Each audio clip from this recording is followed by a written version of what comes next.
What's up, YouTube? FatKings Phil coming at you for my week 369 update from vertical sleeve gastrectomy, which I had back in July of 2013. Details are below. I'm also post-plastic surgery, which I had 3 weeks ago today. All right, just checking in with you guys, mainly post-op. Kind of give you updates. Swelling has been reduced significantly. I can get the binder all the way tight now to where it's all the way to the end of the Velcro strips. Which there was no way. When I first got home, it was about halfway. I'd say second, third week is maybe 3/4 of the way. And then finally I'm down to where it's all the way tight. Also, I've noticed that my skin's been really dry. And we'll talk a little bit of this around my diet. And how I kind of think that's affecting things as well. But I noticed my skin was super dry where the shirt was constantly rubbing on the skin, and there was some irritation. Obviously, I have a lot of stretch marks along that spot as well. So I started using coconut oil and lotion on my skin there, and that's helped the itching reduction. Excuse me. Quite a bit. So that's been helpful. Of course, I got bit by a mosquito on my leg. I'm scratching it right now where you guys can't see, but I'm using one toe to scratch my leg. But yeah, so itching is on the menu for the week still. It's still pretty bad. The scar itself looks great. It looks amazing. I'm shocked. There's still some spots where there's some glue stuck in there. I think that's mainly where there's still some scabbing. So I'm not messing with pulling any more glue off because I did pull a little piece of glue off the other day and I took a little bit of a scab with it, which was not pretty. My belly button is very red where they sewed my belly button back into the new flap of skin. I did do a little bit of cleaning, I guess, extra cleaning around that yesterday, a little bit of rubbing alcohol on a Q-tip and just kind of cleaned the wound area to get some of the glue out and to make sure I dried the area out, because I noticed when I was walking the other day, again, this is probably a little TMI for folks who are not so a little queasy. You may not be into this, but like the wound, you could just tell that the wound was still damp. So I ended up getting, especially after working out in the sweat, just kind of like underneath the binder and stuff. I mean, I come home and shower right away, but it's just that extra moisture in there was really, you could just tell it was not pleasant. So I dried it all out, did some alcohol, a little bit of peroxide, hydrogen peroxide, just to kind of get some of the dried out blood and things out of there, and then alcohol. And then I took a piece of gauze and kind of just packed it into the belly button again. That's how it was when I came home. And I've been leaving it packed. At this point, I'm just leaving it packed just to kind of like make sure it's dry and healing well, because it is pretty red and irritated. I'd say I have all of the places where I have stitches and or, the glue that is the most like just, you can tell it's just irritated. So I didn't think it would hurt to just pull a piece of gauze in there and just swap that out every time I change the binder out. So that's been good. I took the binder off yesterday, washed it. So that took a couple hours. That's the longest I've been out of the binder since I've gotten home. Well, I mean, I've washed it before, but, that's my longest stint. And at first it feels amazing for like maybe 45 minutes, an hour. And then after that hour, it starts to kind of hurt a little bit and you start to swell a little bit. And I really didn't eat much, anything different yesterday or very salty, but I saw my weight jump up overnight, like a couple pounds. So I'm using yesterday's numbers because I think they're more accurate because I weigh every day. I got in the habit when I was training just to kind of see what my weight would do in a week. It wasn't really about caring what the number was. It was just seeing the patterns. And it jumped up, like I said, like overnight by a couple pounds. So here's current numbers. We'll get into those real quick. 221 even. I saw as low as 219.6, I think. I have to go back and look at my chart, but it was below 220 easily. And I was like, what? I saw that even a couple days ago. So I think I'm kind of somewhere in the 220 range, 220.5, 2.8, somewhere in there. Which just blows my mind. I haven't seen under 220 and I can't remember when. I'd have to go back through my charts. It's been a long, long time. So, look, I mean, 230 the day of surgery, like I said, plastics. That was up a little bit. I was a little swollen. So I'm going to say I was probably more like 220, 229, but whatever, 228 probably. But 7 pounds removed, in skin and fat. So let's just say it was 230. That puts me at 223 by itself. So I should be in this range. And then I had a really hard time eating, and I'm still struggling with getting all my food in. Because this binder holds, and I think because they sewed my abs up a little tighter, like it's just restriction is high. So I'm having to get creative with my calories.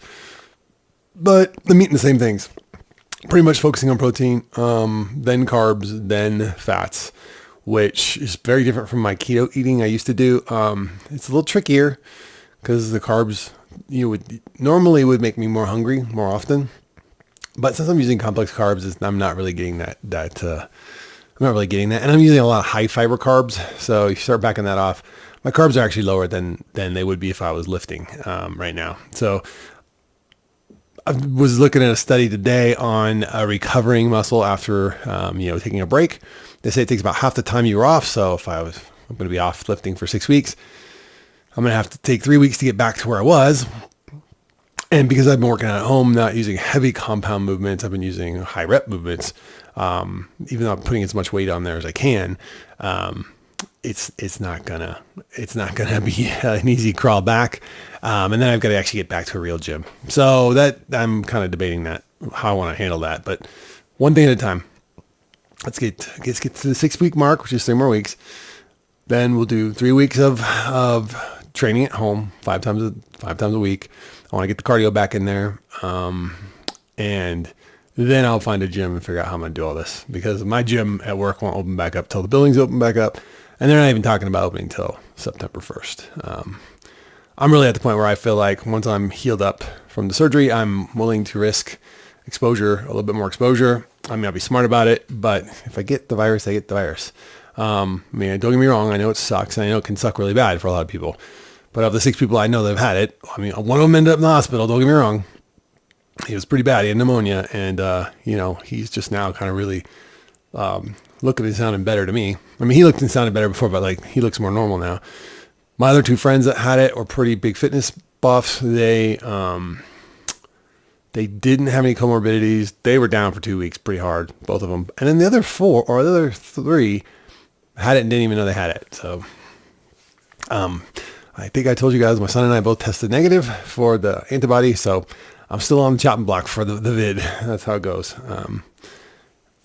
It is what it is. So back to numbers, real quick.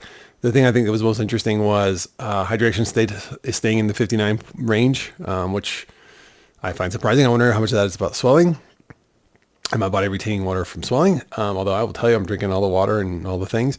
Body fat was down again. Muscle mass did not drop. So I'm at 23.3% body fat and 34.5% muscle mass. So I'm happy to see that, but I definitely I'm hoping it's just the pump, but I just feel smaller overall. Now, people commented my face looks a lot thinner. I would have to agree. A lot of people have said this. And I think it's just that week 1 and 2 where I couldn't eat. I mean, I could have eaten really bad foods, no problem. I could have eaten ice cream and all that stuff. But I think your body's doing so much healing that first week that, and if you have that kind of restriction at all, if you're even remotely eating clean, or even in the ballpark of eating clean, your body's using so many calories to heal, that even though you're not really working out and stuff, you're using a lot of those calories. It's a theory. So that is where I'm kind of landing on that. I don't have any scientific data to back that up, but I can tell you that, like I said, I would not be surprised if, I just kind of chill out for a couple more days here, keep my plan on point and do my walking and stuff, which I did yesterday. Again, I'll be back in the teens again, which is crazy to me, that's not my goal. I'm just, matter of fact, it kind of makes me nervous because it means to lose that fast, it feels like it's got to be muscle mass. So muscle just weighs more. So when you burn it off, it goes away. I did manage to take a few videos yesterday of me with just my boxer briefs, just to kind of show some closer folks to me, like, hey, here's what the scar looks like. Here's what my body's looking like. A little bit of swelling still on the left side. You can't see it in this video, but down on the love handle area. So it's still, to be honest with you, there is still a little bit of a little bit of a curve out, which, you know, frustrates me because I'm like, hey, that's what I was trying to get rid of. I don't care about the rest of it. But ironically, it's only on the left side. So I'm hoping this, and that's where most of the bruising was. So I'm hoping that's just swelling. And there's some weird little points along the incision line that are super hard, like a little nodule under the skin. So I don't know what that's all about either. I don't have another appointment with him until 6 weeks. So probably won't get any answers. I could call, but I'm just going to let it ride. I mean, look, it's only been 3 weeks. So let's leave it at that. But I will try and get pictures. I'm still torn about this because, like, I kind of have the befores, and then I guess having a 3 weeks in and then a 6 weeks in just to compare and contrast would be nice. I don't know if I want to really share those yet. Again, just because I want to kind of get the full effect of the swelling going down. Although the folks that I did show it to were like, oh my God, holy crap, it's so different. But I think I'm just being hypercritical. And the fact that I do know it is a little swollen still. It looks a little bit rough in spots. But you know what? That's fine. I'll share when I'm ready. No big deal. But that's it. I'll let you guys get back at it. Thanks for giving me a couple minutes of your time here. All right, that's it. I'm out of here. Until next time, remember, it's good to be the king.